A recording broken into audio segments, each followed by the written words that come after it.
दोस्तों पीएम भोजपुरी लोकगीत में आप लोग का स्वागत है। आज आप लोग के लिए एक प्यारा सी गीत है, दर्दनाक नाच गीत है, तो एक बार जरूर सुनिएगा। माँ और बेटा का है, जब माँ बूढ़ी हो जाती है तब का है।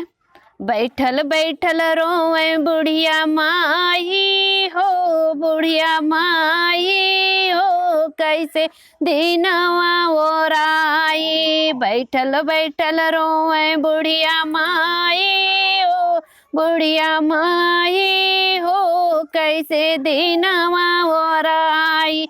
अपने ही दिन खातिर बेटा जाना मावाली, अपने दिन खातिर बेटा जाना मावाली। उहो बेटा गई नया लगाई हो, लगाई हो, कैसे दी नवा ओराई। उहो बेटा गई नया लगाई हो, लगाई हो, कैसे दिनवा ओराई।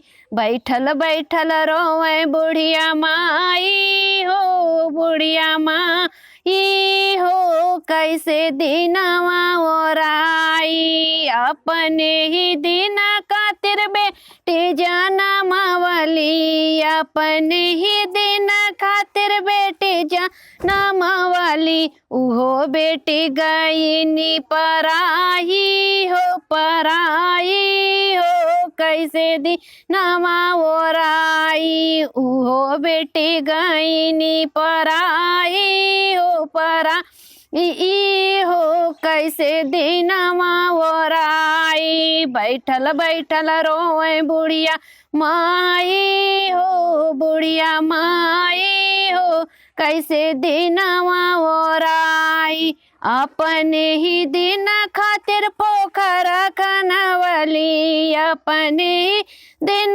खातिर पोखरा खनवली। उहो पोखरा गई नी जुराही हो, जुराही हो, कैसे दिनवा ओराई। बैठल बैठल रोए बुढ़िया माई हो, बुढ़िया माई हो, कैसे दिनवा ओराई।